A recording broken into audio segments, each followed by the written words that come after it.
आज मैं आप लोगों को क्लास 10th की chemistry chemical reaction and equation का पार्ट 5 बताने जा रहा हूँ। ध्यान से देखिएगा और सुनिएगा।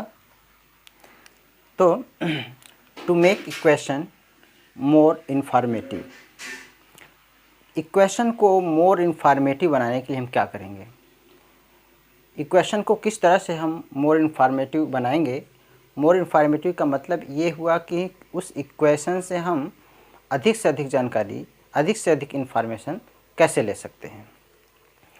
तो the equation which gives more information, the equation which gives more information about chemical reaction is known as more informative equation. यानी एक ऐसा इक्वेशन जिससे हमें केमिकल रिएक्शन के बारे में मोर इन्फॉर्मेशन मिलता है, वह केमिकल मोर इन्फॉर्मेटिव इक्वेशन कहा जाता है। इसके 3 वेज हैं, 3 तरीके हैं जिससे हम किसी भी केमिकल रिएक्शन को मोर इन्फॉर्मेटिव बना सकते हैं। कैसे? By indicating the physical state of reactant and product. Reactant और प्रोडक्ट साइड में हम फिजिकल स्टेट को इंडिकेट करके मोर इन्फॉर्मेटिव बना सकते हैं। By indicating heat changes, heat change करके रिएक्शन को हम मोर इन्फॉर्मेटिव बना सकते हैं। By indicating the condition, condition के अनुसार कि किस कंडीशन में वह केमिकल रिएक्शन हो रहा है। तो ये 3 वेज हैं। तो फर्स्ट वे से स्टार्ट करते हैं। सॉरी, फर्स्ट वे है कि by indicating the physical state of reactant and product का यूज करके हम केमिकल रिएक्शन को मोर इन्फॉर्मेटिव बनाते हैं। कैसे? देखिए, मोर इन्फॉर्मेटिव बनाने के लिए सबसे पहले थोड़ी सी जानकारी ले लेते हैं कि अगर कोई भी मटेरियल सॉलिड स्टेट में है तो सॉलिड के लिए हम उसे यस से रिप्रेजेंट करते हैं। अगर वह लिक्विड स्टेट में है तो उसे एल से रिप्रेजेंट करते हैं। अगर वह गैसियस स्टेट में है तो उसे जी से रिप्रेजेंट करते हैं। अगर वह एक्वस सॉल्यूशन फॉर्म में है, aqueous solution made in water, तो उसे हम ए क्यू से रिप्रेजेंट करते हैं। अगर वह प्रेसिपिटेट है, प्रेसिपिटेट के लिए हम पीपीटी का इस्तेमाल करते हैं। चलिए एक एग्जाम्पल समझते हैं।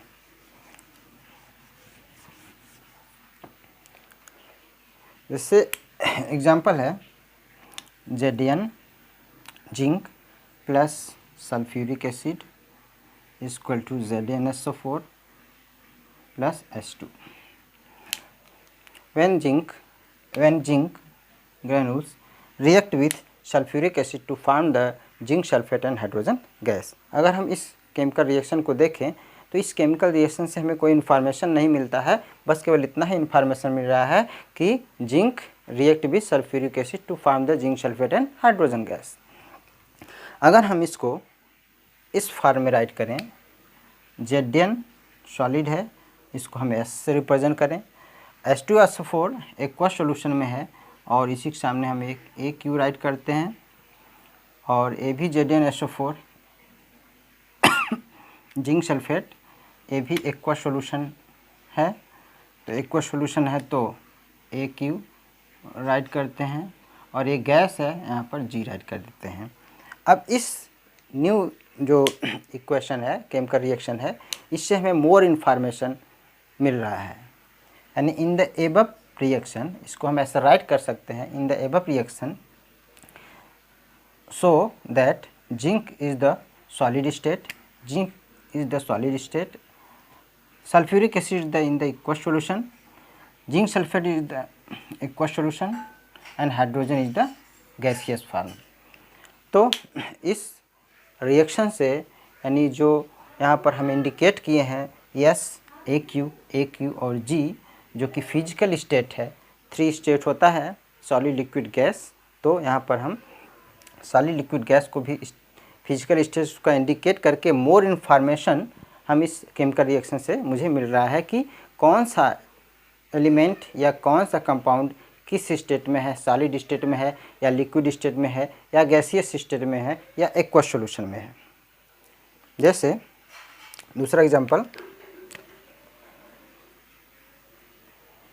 Calcium hydroxide CaOH twice plus carbon dioxide is equal to CaCO3 calcium carbonate plus H2O। इसी केमिकल रिएक्शन को हम देख रहे हैं कि इससे हमें कोई भी इंफॉर्मेशन नहीं मिल रहा है कि यह किस स्टेट में है। तो अगर हम इसको इस फॉर्म में राइट कर दें कि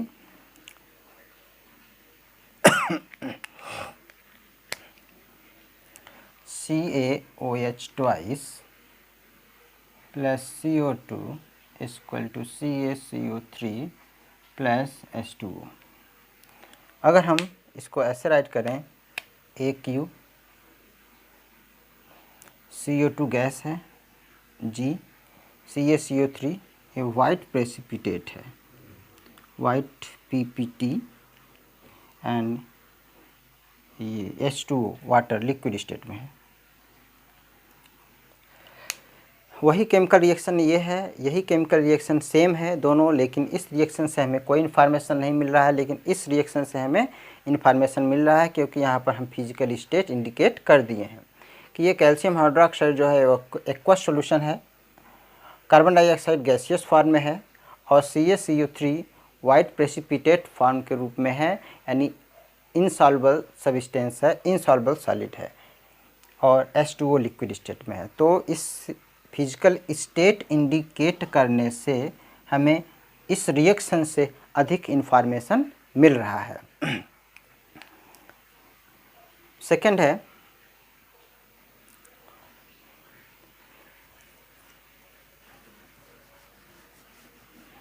बाय इंडिकेटिंग, ये तो था by indicating physical state. Second है by indicating the heat changes.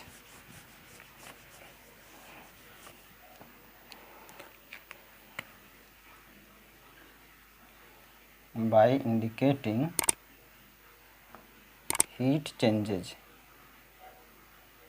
Heat change हो सकता है, हीट इंक्रीज भी हो सकता है, हीट डिक्रीज भी हो सकता है। दोनों के केस में हम यहाँ पर देखते हैं, तो इसमें भी फर्स्ट देखते हैं एक्सोथर्मिक रिएक्शन। तो पहले समझते हैं एक्सोथर्मिक रिएक्शन क्या है। The reaction in which heat is evolved or heat is released is called exothermic reaction. The reaction in which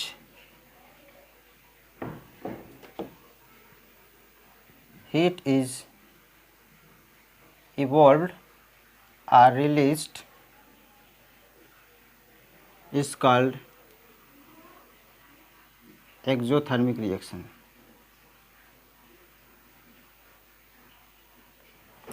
तो ये एक्सोथर्मिक रिएक्शन है जिसमें हीट निकलती है। जैसे carbon burn with oxygen to form the carbon dioxide. इस case में क्या देखते हैं कि यहाँ पर मान लीजिए ये सॉलिड स्टेट में है, गैसियस स्टेट में है, ये भी गैसियस स्टेट में है। तो ये फिजिकल स्टेट इंडिकेट हो गया, carbon react with oxygen to form the carbon dioxide. इस केस में जब कार्बन ऑक्सीजन से रिएक्ट करता है तो हीट इवॉल्व होती है, हीट निकलती है। तो इसलिए हम इसको प्रोडक्ट साइड में क्या लिखते हैं, प्लस हीट यहाँ पर लिख देते हैं। इसका मतलब है हीट इवॉल्व हो रही है, हीट निकल रही है। या इसको हम ऐसे भी राइट कर सकते हैं, प्लस हीट के स्थान पर प्लस एनर्जी राइट कर सकते हैं, या प्लस एनर्जी या फिर प्लस हीट एनर्जी। तीनों में से हम कोई भी यूज कर सकते हैं, इस साइड राइट कर सकते हैं। तो अब दूसरा एग्जांपल,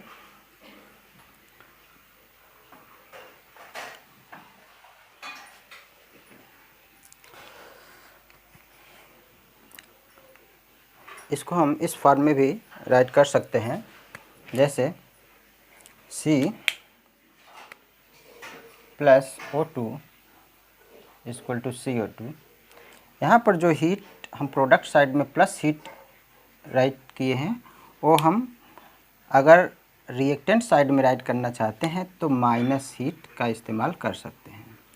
माइनस हीट लिख सकते हैं, माइनस हीट के स्थान पर माइनस एनर्जी और माइनस हीट एनर्जी भी लिख सकते हैं। इससे ये पता चल रहा है कि एनर्जी इवोल्व हो रही है। या फिर प्रोडक्ट साइड में प्लस हीट लिखते हैं या फिर रिएक्टेंट साइड में माइनस हीट लिखते हैं, दोनों तरीका इस्तेमाल किया जाता है।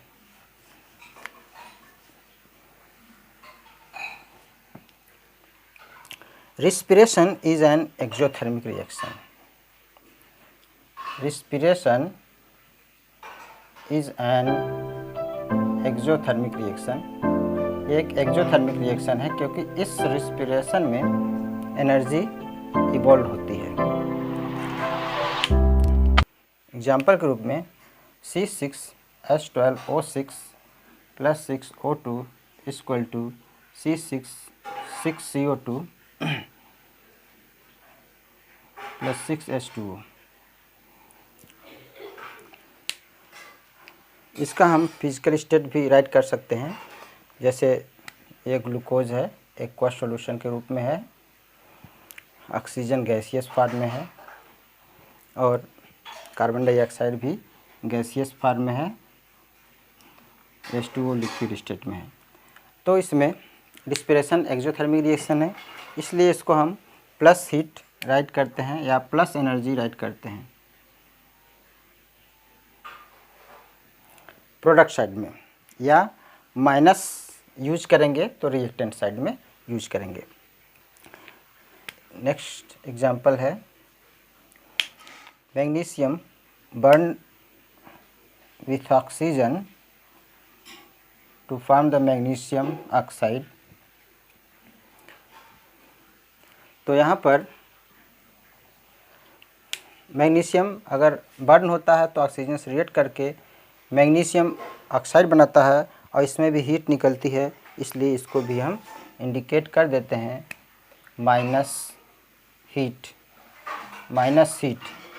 या रिएक्टेंट साइड में हम राइट कर देते हैं या फिर प्रोडक्ट साइड में प्लस हीट राइट करते हैं।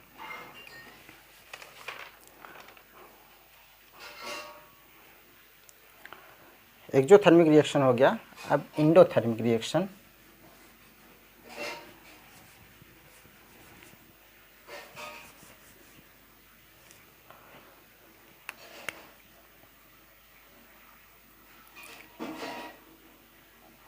इंडोथर्मिक रिएक्शन, एक्सोथर्मिक रिएक्शन में हीट इवॉल्व हो रही थी और इस इंडोथर्मिक रिएक्शन में हीट एब्जॉर्ब होगी। The reaction in which heat is absorbed is known as endothermic reaction. Endothermic reaction जिसमें हीट एब्जॉर्ब होती है, हीट यूज होती है, जैसे nitrogen react with oxygen, nitrogen react with oxygen to form the nitrogen oxide. इसका physical state indicate करते हैं nitrogen gas, oxygen gas और नाइट्रोजन ऑक्साइड गैस। यहाँ पर हीट एब्जॉर्ब हो रही है, तो एब्जॉर्ब होने, जब वह एब्जॉर्ब हो रही तो इंडोथर्मिक रिएक्शन होगा।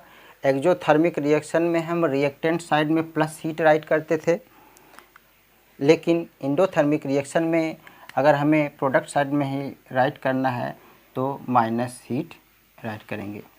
Minus heat or minus energy or minus heat energy. तो इस प्रोडक्ट साइड में माइनस हीट ये शो करता है कि हीट एब्जॉर्ब हो रही है, यानी हीट चेंजिंग हो रहा है by indicating the heat changes. तो इस रिएक्शन इस इक्वेशन से पता चल रहा है कि हीट चेंजिंग हो रहा है, हीट या तो एब्जॉर्ब हो रही है या तो इवॉल्व हो रही है। अगर राइट साइड में प्रोडक्ट साइड में प्लस हीट है तो हीट इवॉल्व हो रही है, अगर माइनस हीट है तो हीट एब्जॉर्ब हो रही है।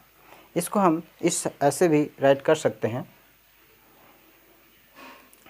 दूसरे एग्जांपल समझते हैं।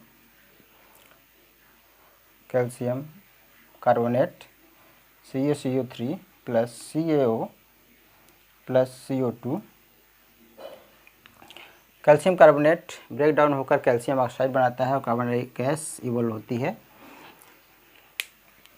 कैल्शियम कार्बोनेट सॉलिड स्टेट में है, CaO भी सॉलिड स्टेट में है, CO2 गैसियस स्टेट में है और यहाँ पर हीट एब्जॉर्ब हो रही है। इसका मतलब है प्रोडक्ट साइड में हम माइनस हीट राइट करते हैं minus heat. Photosynthesis is an endothermic reaction. Endothermic reaction क्यों है फोटोसिंथेसिस? क्योंकि इसमें हीट एब्जॉर्ब होती है। ऐसे 6CO2 plus 6H2O equal to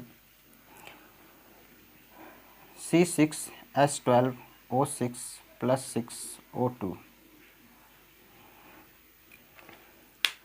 ये फोटोसिंथेसिस इक्वेशन है। इस फोटोसिंथेसिस इक्वेशन एंडोथर्मिक रिएक्शन है क्योंकि हीट इसमें एब्जॉर्ब होती है, यानी यहाँ पर हम माइनस हीट राइट कर सकते हैं, यहाँ पर माइनस हीट राइट कर सकते हैं। अगर इसको रिएक्टेंट साइड में लिखना है तो हम प्लस हीट राइट करते हैं, प्लस हीट, तब इसको हम नहीं राइट करेंगे। अगर एक साइड में लिखेंगे, चाहे प्रोडक्ट साइड में हो चाहे रिएक्टेंट साइड में है, अगर रिएक्टेंट प्रोडक्ट साइड में माइनस हीट लिख रहे हैं तो रिएक्टेंट साइड में हमें प्लस हीट लिखना होगा। तो इस तरह से heat bye indicating the heat changes. Next third and last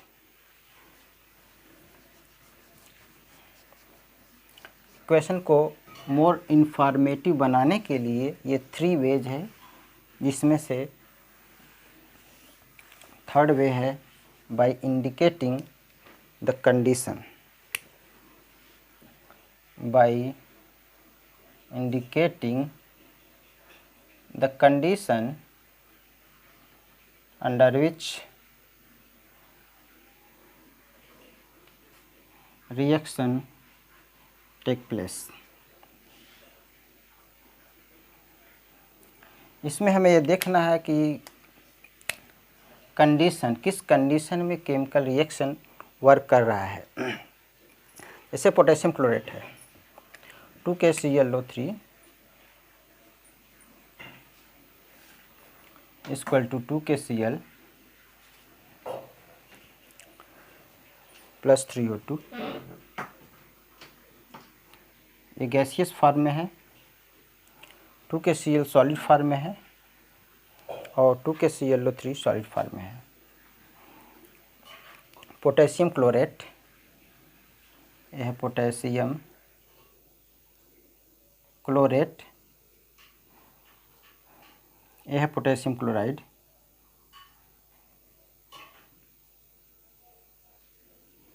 तो यहाँ पोटेशियम क्लोराइड ब्रेक डाउन होकर के पोटेशियम क्लोराइड बनाता है और ऑक्सीजन गैस निकालता है। यहाँ फर्स्ट इंडिकेशन केमिकल रिएक्शन को मोर इन्फॉर्मेटिव बनाने के लिए फिजिकल स्टेट है सॉलिड, ये KCl सॉलिड फॉर्म में है और ऑक्सीजन गैसियस फॉर्म में है। और जो सेकंड स्टेप था हीट चेंजेस, तो इसमें हीट चेंजेस नहीं है, लेकिन हमें ये देखना है by indicating the condition, by indicating the condition. तो किस कंडीशन में ये केमिकल रिएक्शन हो रहा है। अगर ये केमिकल रिएक्शन ब्रेक डाउन हो रहा है तो इसके लिए चाहिए हीट, जिसे हम डेल्टा का इस्तेमाल करके यूज करते हैं। ये सिंबल है डेल्टा का और डेल्टा शो करता है हीट को। अगर ये डेल्टा इस एरो पर बना है, इसका मतलब है कि डेल्टा का मतलब है हीट दिया जा रहा है इसे, और MnO2 क्या है? एक कैटालिस्ट है। कैटालिस्ट क्या होता है? Catalyst is the substance which increase the rate of chemical reaction. जो केमिकल रिएक्शन के रेट को बढ़ा देता है वह कैटालिस्ट कहा जाता है। और यहाँ पर मैग्नीशियम ऑक्साइड जो है कि कैटालिस्ट है MnO2। तो potassium chlorate break down to form the potassium chloride and oxygen gas in the presence of MnO2 catalyst। तो MnO2 कैटालिस्ट के प्रेजेंस में, यानी किस कंडीशन में रिएक्शन हो रहा है? यह रिएक्शन हो रहा है MnO2 के प्रेजेंस में, कैटालिस्ट के प्रेजेंस में और हीट दे करके। तो थर्ड ये शो कर रहा है बाय इंडिकेशन। तो इस केमिकल रिएक्शन से हमें ये शो हो रहा है कि ये किस कंडीशन में केमिकल रिएक्शन हो रहा है? कैटालिस्ट के प्रेजेंस में हो रहा है। अदर एग्जांपल देखते हैं। Carbon monoxide plus hydrogen gas to form the methanol. ये मेथेनॉल लिक्विड स्टेट में है, हाइड्रोजन गैस स्टेट में है, कार्बन मोनोऑक्साइड गैस स्टेट में है। यह है मेथेनॉल।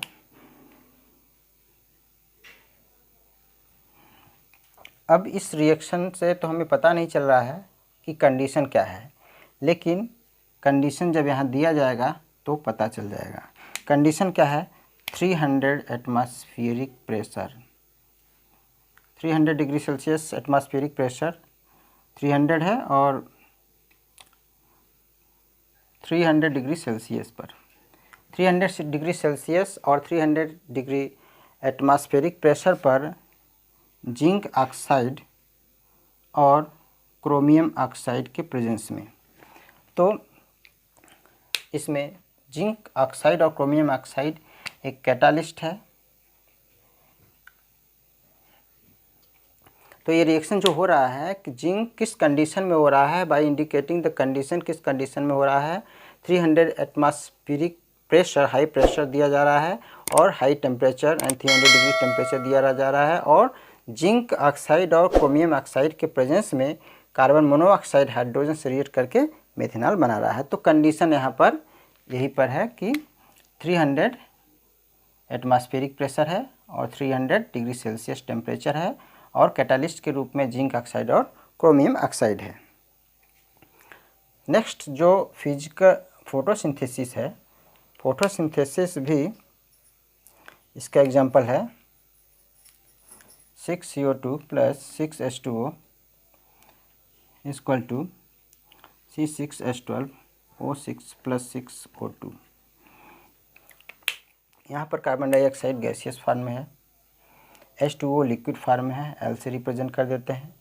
ये एक्वस सॉल्यूशन फॉर्म में है, AQ ऑक्सीजन गैसियस फॉर्म में है।